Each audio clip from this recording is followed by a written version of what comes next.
I don't know how to start. To say good morning would be fraudulent. Greetings of peace, paradoxical given the gruesome violence that brings us here together. There's no guidebook on how to do this. I'm not sure what I have to gain from today. Let's be clear. There's no closure in the permanence of death. There's no true justice so long as Dia, Yusur, and Razan are robbed of their lives.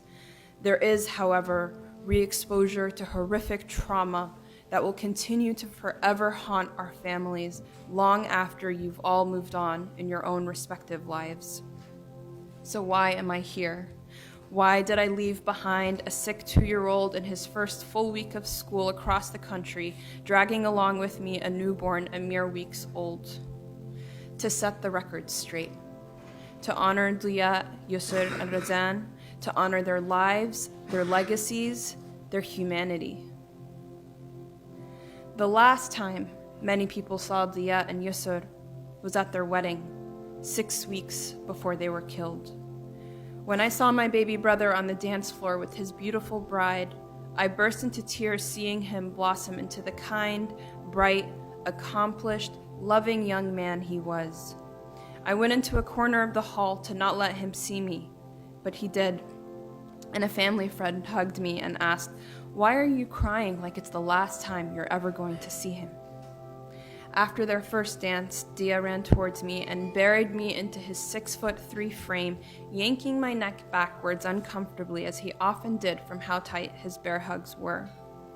He then cupped my face with both hands, looked down at me and said, "Sani, I am who I am because of you. Thank you." I sobbed even more. The last evening I spent with Dia and Yusur was in Dia's childhood bedroom on a quick visit home in January of 2015.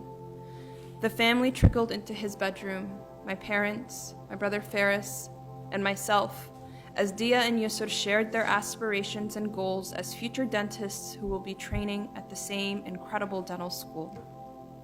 Should they open a clinic together? Should one or both specialize in pediatric dentistry or orthodontics?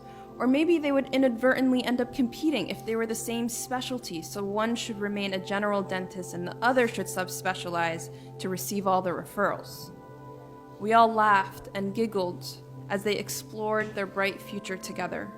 They gave us updates about a dental relief trip they were planning and orchestrating for Syrian children who were refugees in Turkey, and how they were selling toothbrushes out of laundry baskets outside of our local mosque to gather the funds they needed for supplies and equipment, a trip they were never able to go on. They were so happy. Dia told me as much. After everyone slowly trickled back out of his room hours before my early morning flight back to San Francisco, he sat me in his lap on the edge of his bed, and I asked him, "What is it like being a newly married man?" With tears in both our eyes, he said, "Yusur is amazing. She makes me so happy." How blessed and fortunate he was to find a life partner in Yusur. He then proceeded to pull his laptop out of his backpack and said, "I have something to show you," his eyes beaming excitedly, eager to see the reaction of his older sister. He opened up his CV, which he had formatted exactly after mine, making me smile. The content, though, blew my mind. I still remember my jaw dropping, reading the incredible service, research, and leadership he was involved in. He made dental school look like a breeze. His classmates adored him. I can tell you for a fact medical school was no breeze for me.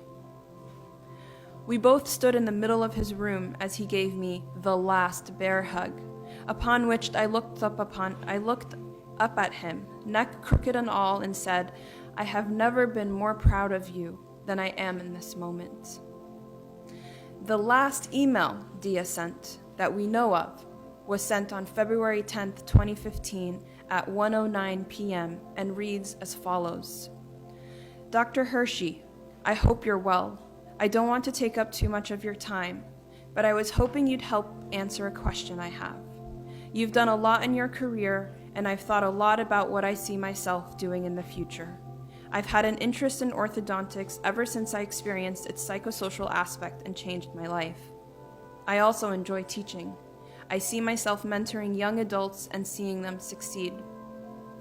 But I became hesitant when one of my mentors, a general dentist in Raleigh, said that becoming an orthodontist would limit my ability to volunteer in dental relief trips abroad, which I see myself doing a lot, and even locally. That's why I asked about your previous dental relief experiences. What do you think of what my mentor said, and do you still embark on these trips? Best wishes, Dia Barakat. The last voice message he left me, he was tearful, saying, "I love you, and I miss you so much, and I can't wait to see you again." The last Facebook post he made was of Dia, Yusur, and Razan partaking in Project Downtown, feeding our local homeless population. I still can't process looking down into Dia's casket, his lips blue, front tooth chipped from a bullet, and giving him the last kiss on his cold, lifeless forehead. The irony that this fatal shot to the mouth was what he had dedicated his life's work towards, giving people, young and old, rich or poor, the gift of a beautiful smile. I still can't process the horror of helping transfer Yusur's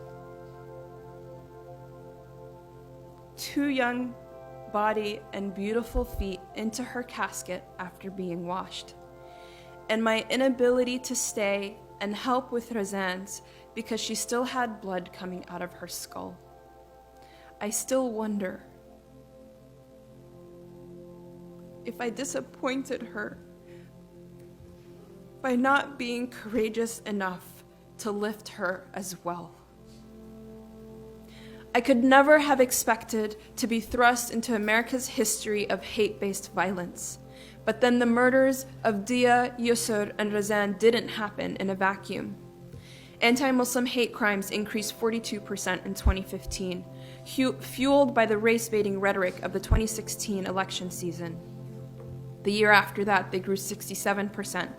The data shows that Islamophobic hate crimes rise in parallel with presidential elections. According to the Southern Poverty Law Center, from 2015 to 2016, the number of anti-Muslim hate groups in the U.S. grew 197%. While candidates reap political and financial gains, American citizens are losing their lives to this hateful rhetoric.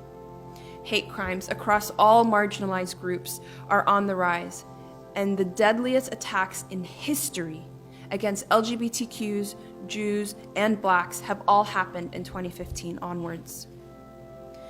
In our current political climate, it is not only acceptable, but indeed advantageous to demonize Muslims. It's heartbreaking, defeating, insulting to see the Muslim travel ban upheld by the Supreme Court of the United States. Yesterday, the words Irish, Catholic, Italian were pejoratives. Today, it's Muslim, Black, immigrant. Who will it be tomorrow? Professor Summers' testimony shows what our community has known all along. Dia, Yusur, and Razan were murdered in an Islamophobic hate crime. Let's call this what it is: a terrorist attack, an ideologically motivated act of violence. Craig Hicks entered the safety of Dia and Yusur's home and executed them because he didn't like the way they looked. Dia, Yusur, and Razan died because they were Muslim. Do you know how insulting, hurtful, demeaning, and traumatizing it is to take the words of the murderer who turned himself in smiling as the official version of events and call it a parking dispute? Reverse roles for a second and have a Muslim executing 3 American college kids who were not Muslim in their home. You don't even know the motive. What would we have called it? A terrorist attack. Everyone in this country would have heard about it. Instead, our community had to fight just to be heard on the local news. Somehow, When a white man commits gruesome acts of violence, he's a lone wolf, mentally deranged, or driven by a parking dispute. Words matter. Legal precedence matters.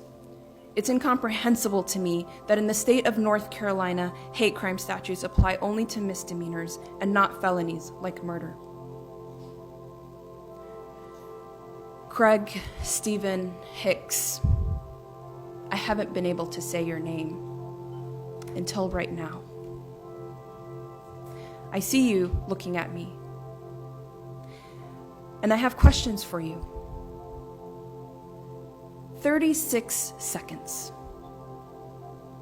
That's how long it took for you to shatter our lives forever. Why?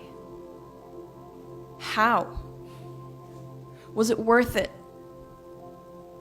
What would have happened had you decided on that fateful evening to join them for dinner instead? How might this day, June 12th, 2019, be different for you, for me, for all of us, and for Dia, Yusur, and Razan? Alas, I will never know. But this is what I do know. I will never hug my brother again. I will never be an aunt to their children. I will never have holidays with them, ever again. These are nevers that are as real as it gets for me, my family, and my community.